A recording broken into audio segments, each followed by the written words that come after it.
കേരളത്തിലെ KPCC ഒരു നാണം കെട്ട അവസ്ഥയിലൂടെയാണ് ഇപ്പോൾ കടന്നു പോകുന്നത്.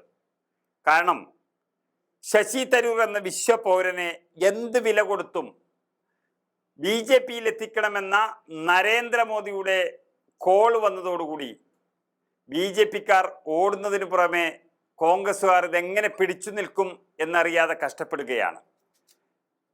നേതൃത്വവുമായി ഇടഞ്ഞു നിൽക്കുന്ന ശശി തരൂരുമായി തുടർ ചർച്ചകൾ ഇല്ല എന്നുള്ളൊരു സൂചന കോൺഗ്രസ് നൽകിയെങ്കിലും അതൊന്നും എവിടെയും ഏശാൻ പോകുന്നില്ല.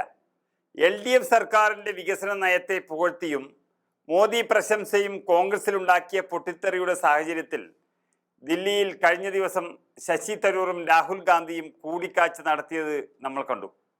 എന്നാൽ ചർച്ചയിൽ തരൂർ മുൻപോട്ട് വെച്ച ഒരാവശ്യങ്ങളും ഹൈക്കമാൻഡ് അംഗീകരിക്കില്ല എന്നാണ് സൂചന നൽകുന്നത്. കാരണം ഹൈക്കമാൻഡിനെ അംഗീകരിപ്പിക്കുന്നത് ശശി തരൂരിൻ്റെ എതിർ ആളുകളാണ്.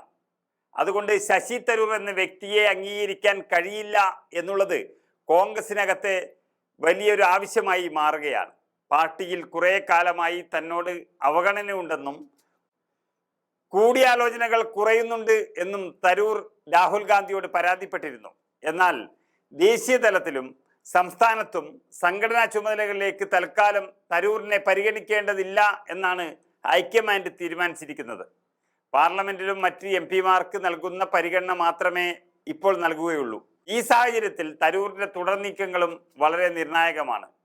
തന്നെ കോൺഗ്രസ് നേതൃത്വം വളഞ്ഞിട്ട് ആക്രമിക്കുന്നതിലേക്ക് എത്തിയാൽ കടുത്ത നിലപാട് സ്വീകരിക്കേണ്ടി വരുമെന്ന് രാഹുൽ ഗാന്ധിയുമായുള്ള ചർച്ചയിൽ തരൂർ വ്യക്തമാക്കിയിരിക്കുന്നു എന്നുള്ളതാണ് പുറത്തുവരുന്ന സൂചനകൾ. സംസ്ഥാന കോൺഗ്രസിലും തനിക്കെതിരെ പടയൊരുക്കമുണ്ടെന്ന് തരൂർ ചൂണ്ടിക്കാണിക്കുകയാണ്.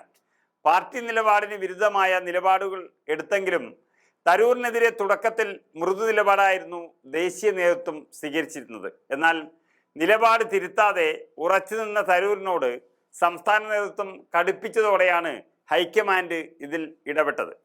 സർക്കാർ നൽകിയ വ്യാജ കണക്കുകൾ ഉദ്ധരിച്ച് ലേഖനം തയ്യാറാക്കിയെന്ന കുറ്റപത്രവും തരൂരിന് മേൽ ചാർത്തിയിട്ടുണ്ട്. KPCC അധ്യക്ഷൻ കൂടി നിലപാട് കടുപ്പിച്ചതോടെ തരൂർ ഒറ്റപ്പെടുകയും ഒടുവിൽ രാഹുൽ ഗാന്ധിയുമായുള്ള കൂടിക്കാഴ്ചയിലേക്ക് എത്തുകയും ചെയ്തിരുന്നു. ശരിക്കും പറഞ്ഞാൽ തരൂരിനെ ഒഴിവാക്കിക്കൊണ്ടുള്ളൊരു കോൺഗ്രസ് കേരളത്തിൽ വലിയ ദോഷം ചെയ്യുന്നുള്ളത് ഉറപ്പാണ്. അടുത്ത വർഷം നടക്കുന്ന നിയമസഭാ തെരഞ്ഞെടുപ്പിൽ ശശി തരൂർ ഇല്ലാത്തൊരു കോൺഗ്രസിനെ ഒരിക്കലും അംഗീകരിക്കാൻ കേരള ജനത തയ്യാറാകില്ല എന്നുള്ളതാണ് വാസ്തവം.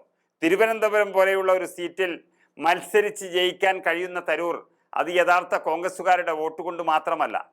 ശരിക്കും പറഞ്ഞാൽ കോൺഗ്രസ്സുകാർക്ക് വോട്ട് കിട്ടുന്നത് കോൺഗ്രസിന് പുറത്തു നിന്ന് ആളുകൾ വരുന്നു എന്നുള്ളത് ശശി തരൂരിനെ പോലുള്ള ആളുകളെ വെച്ചുകൊണ്ടാവണം.